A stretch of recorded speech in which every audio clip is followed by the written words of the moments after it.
Good afternoon. I'm heading off to East Palestine in a moment, but I wanted to say a few things this morning about Aleksei Navalny. You know, like millions of people around the world, I'm literally both not surprised and outraged by the news. Reported death of Aleksei Navalny.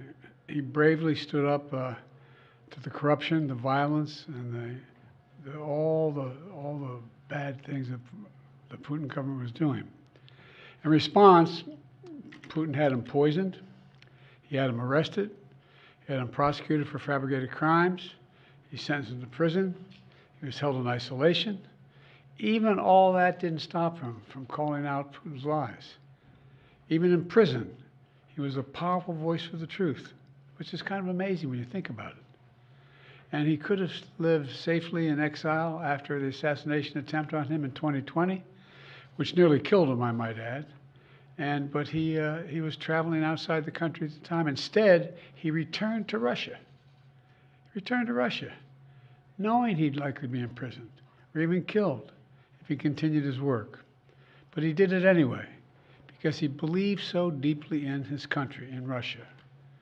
Reports of his death, if they're true, and I have no reason to believe they're not, Russian authorities are going to tell their own story. But make no mistake, Putin is responsible for Navalny's death. Putin is responsible. What has happened to Navalny is yet more proof of Putin's brutality. No one should be fooled, not in Russia, not at home, not anywhere in the world. Putin does not only target his citizens of other countries, as we've seen what's going on in Ukraine right now. He also inflicts terrible crimes on his own people. And as people across Russia and around the world are mourning Navalny today because he was so many things that Putin was not. He was brave, he was principled, he was dedicated to building a Russia where the rule of law existed and where it applied to everybody. Navalny believed in that Russia. He knew it was a cause worth fighting for, and obviously even dying for. This tragedy reminds us of the stakes of this moment. We have to provide the funding so Ukraine can keep defending itself against Putin's vicious onslaughts and war crimes. You know, there was a bipartisan Senate vote that passed overwhelmingly in the United States Senate to fund Ukraine. Now, as I've said before, and I mean this in a literal sense, history is watching. History is watching the House of Representatives. The failure to support Ukraine at this critical moment will never be forgotten. It's going to go down in the pages of history. It really is. It's consequential. And the clock is ticking. And this has to happen. We have to help now. You know, we have to realize what we're dealing with Putin. All of us should reject the dangerous statements made by the previous president that invited Russia to invade our NATO allies if they weren't paying up. He said if an ally did not pay their dues, he'd encourage Russia to, quote, do whatever the hell they want.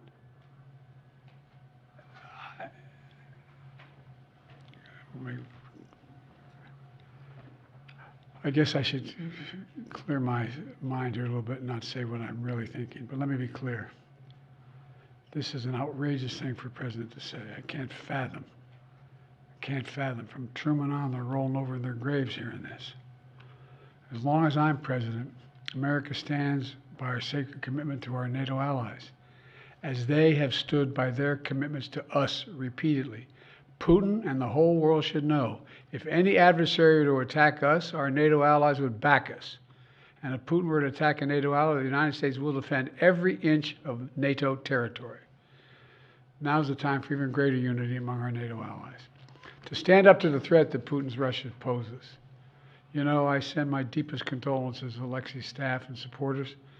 We're going to continue his work despite this loss, despite all of Putin's desperate attempts to stamp out the opposition, and most of all to his family, especially to his wife, his daughter, and his son, who've already sacrificed so much for their family and a shared dream for a better future for Russia. So I just want to say God bless Aleksei Navalny. His courage will not be forgotten, and I'm sure it will not be the only courage we see coming out of Russia in the near term. Thank you. I'll be happy to take a couple questions. Sir, first, was this an assassination? The answer is we don't know exactly what happened, but there is no doubt that the death of Navalny was a consequence of something that Putin and his thugs did. And to be clear, you warned Vladimir Putin when you were in Geneva of devastating consequences if Navalny died in Russian custody. What consequences should he and Russia face? That was 3 years ago. In the meantime, they faced a hell of a lot of consequences. They've lost and/or had wounded over 350,000 Russian soldiers.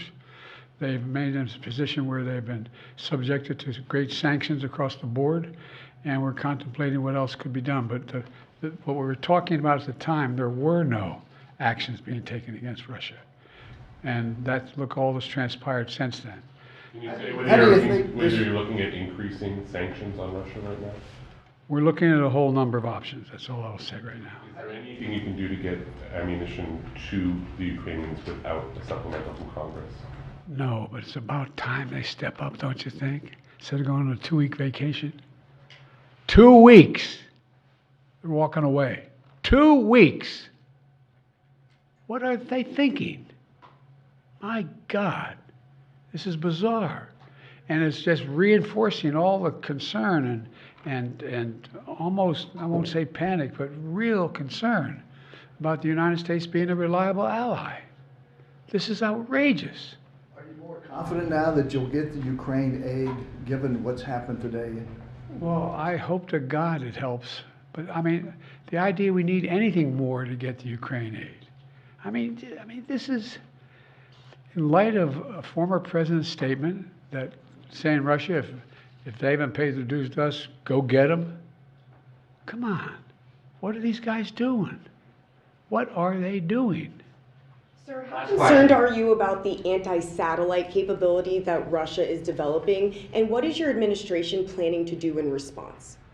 First of all, there is no nuclear threat to the people of America or anywhere else in the world with what Russia is doing at the moment, number one. Number two, anything that they're doing or they will do relates to satellites and space and damaging those satellites potentially. Number three, there is no evidence that they have made a decision to go forward with doing anything in space either. So what we found out, there was a capacity to launch a system into space that could theoretically do something that was damaging. Hadn't happened yet, and my hope is it will not. Thank you all. Thank you, Mr. President. I'll take one more. Thank you, Mr. President. Switching gears for a moment, have the Israelis presented a credible evacuation plan for the nearly 1.5 million displaced Palestinians sheltering in Rafah? And what would the consequences be for Israel if they move ahead with a full-scale ground invasion without clear measures to protect civilians there? Well, first of all, I've had extensive conversations with the Prime Minister of Israel over the last several days, almost an hour each.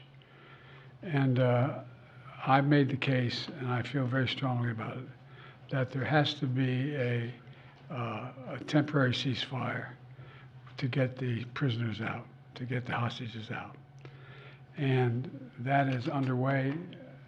I'm still hopeful that that can be done. And in the meantime, I don't anticipate, I'm hoping that the Israelis will not make any massive land invasion in the meantime. So it's my expectation that's not going to happen. There has to be a ceasefire temporarily to get those hostages. By the way, we're in a situation where there are American hostages. American citizens are being held hostage. It's not just Israelis, it's American hostages as well. And, my hope and expectation is that we'll get this hostage deal, we'll bring the Americans home, and the deal is being negotiated now, and we're going to see where it takes us. An FBI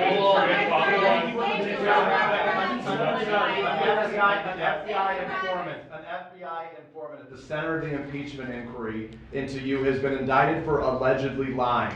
Your reaction to that, and should the inquiry be dropped? He is lying, and it should be dropped, and it's just been an outrageous effort from the beginning. We did. No, I'm serious. And you're wanting to join anti-Navalny. See you in Ohio. Confidence in that.